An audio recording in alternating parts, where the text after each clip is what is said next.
Hello everyone, good afternoon. I am Carl Anthony Seroy. I'm going to discuss validity of search warrant. So search warrant is an order or in writing issue in the name of the people of the Republic Philippines signed by the judge and directed to the peace officer commanding him to search for personal and property described therein and bring it before the court. So ang search warrant kay ano siyang gina-issue sa judge if na gusto ipapangita na personal property sa isa ka person or accused. So validity of search warrant. Number 1, the search warrant shall be valid for 10 days from date of issue and may be served any day within the said period. Thereafter I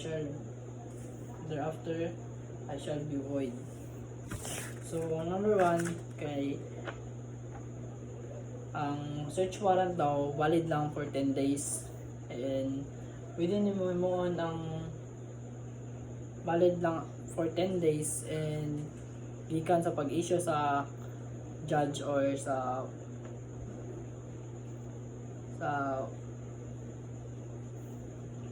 police officer. And pwede niyo mo nang i-serve ang search warrant any day or hours basta dili lang malapas sa 10 days sa said period of time.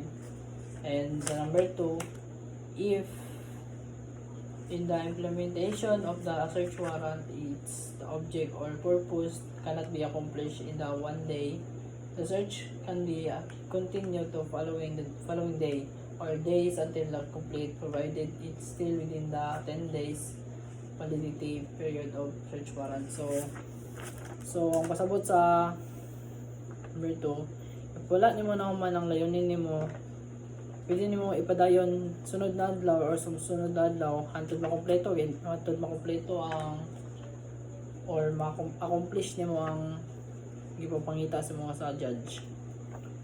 Then mo japon to bawal japon siya mulapas sa 10 days. And number 3, if the object or purpose of the search warrant cannot be accomplished within the 10 days validity period, the responsible police officer conducting the search must file before the ensuing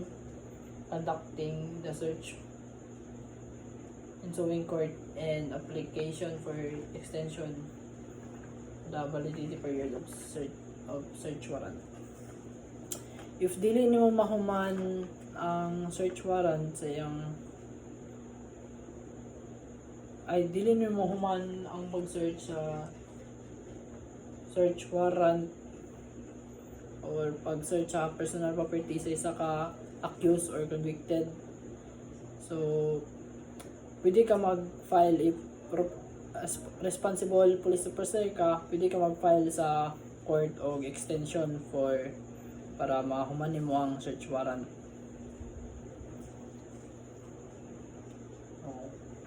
So what time search warrant should be served? Search warrant should serve during the daytime unless there is a provision the warrant allowing the service at any time of the day or night. So ang search warrant daw kay gina-serve sa daytime. Wala siya if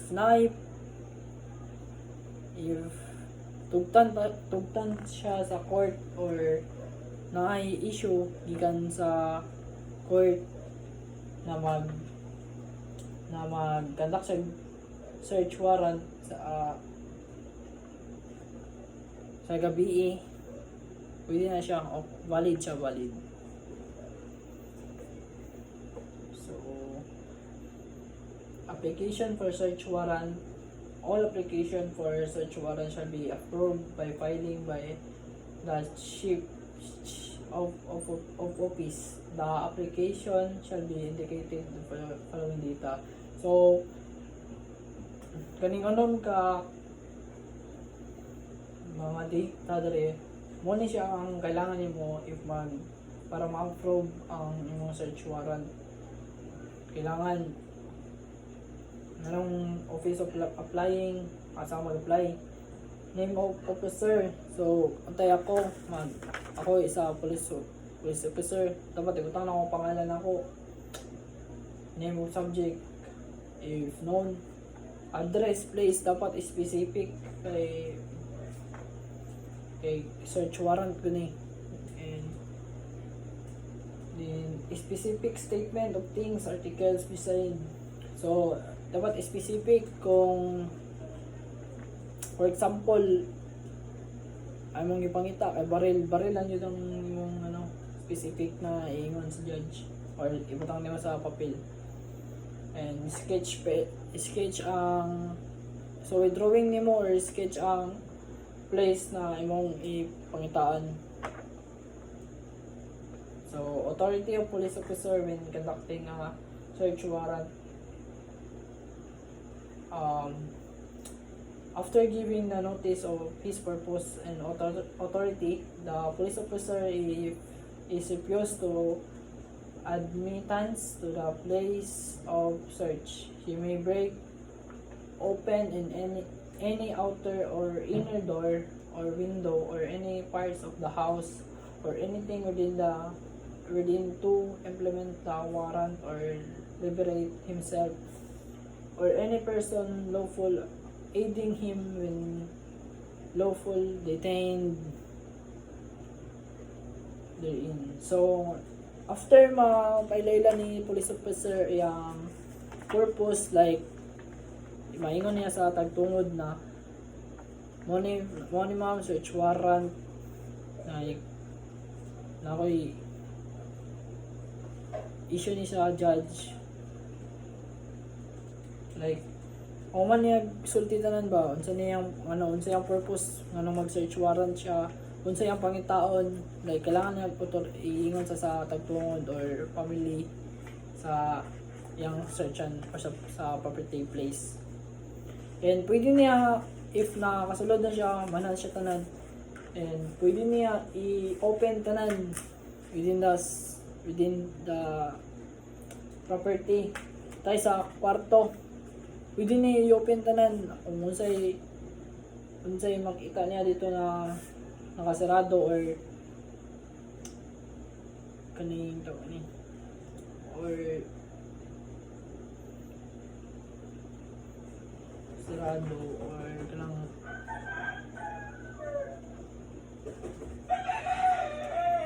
speak basta kanang nakita niya na kanang unsa siyang mata na siya pagdududa ba baga, and wala yung makapugo nga lang sa police officer if mag-conduct search warrant search. And prohibited acts in the conducting of search by virtue of search warrant. So like sa ingon ganina, house, rooms, or other premises shall be not be searched except the presence of lawful occupant thereof or any member of his family, or any absences of the latter in the presence of two witnesses of sufficient age and direction residing in the same locality. So dili nimo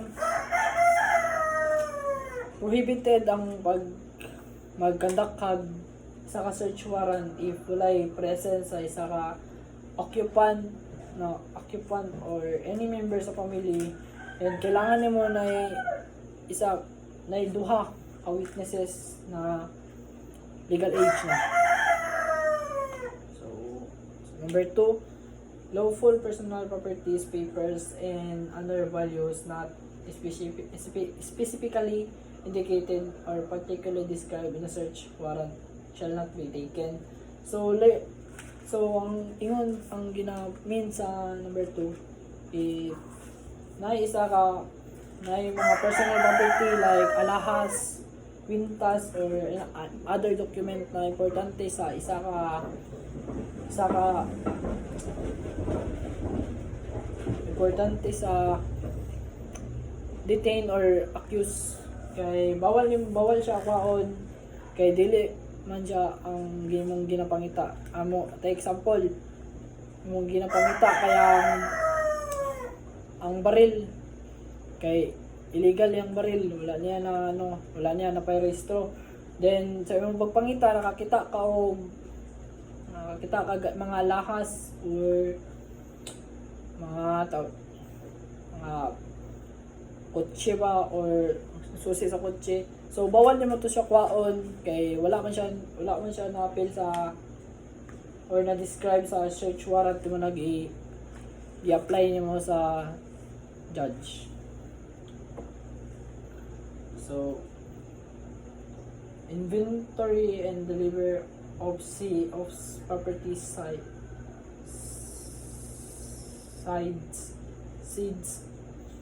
So ang seeds kay mo na siya ang meaning sa seeds kay ang ginapangita. So number 1, the police officer who confiscate property under the warrant shall issue a detailed receipt of property seized to the lawful occupant of the premises, or the absences of such occupant shall be do so in the presence of at least 2 witnesses of sufficient age and discretion residing in the same locality. So ang number 1 kay after makita sa makuha ni police officer yung objective na mapangitang example ang baril, kailangan niya maghatag o like ng details sa pamilya or sa mga occupant, or din kailangan po na siya 2 witnesses na illegal age. Number 2, the receipt shall likewise include items under the plain view doctrine. So familiar naman sa under plain view doctrine. So kailangan niya ipakita tanan ang items na yang ipangita. So number 3, the police officer must then leave a receipt in the place in which he found the seized property and duplicate copy thereof with any barangay official having jurisdiction over the place search. So kailangan sa number 3 ginapasabot niya na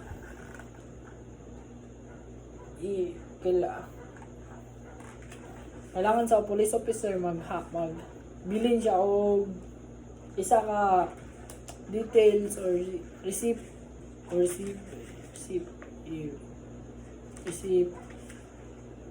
sa isa ka place na jurisdiction or with jurisdiction sa duha ka barangay official like barangay kagawad or any barangay kapitan. For example, kay kanang nayalakpan ng drugs, di ba? Pag mag-raid, kailangan, di ba, na duha ka bago ta mag-raid, kailangan na duha ka barangay official. Hindi ka basta sa mga sa raid, kailangan mo witnesses. Number 4, the police officer must be forthwith deliver the property seized to the judge who issued the warrant together with the inventory thereof duly verified under the oath. So, ang number 4, naginamin niya kayang kailangan i-deliver sa police officer yung nakita or gipangita sa judge na nag-issue ay gipangita gi-issue sa judge para ma-verify ang iyang gipang ingon. Okay. So, mao na to guys. Salamat sa pagpaminaw.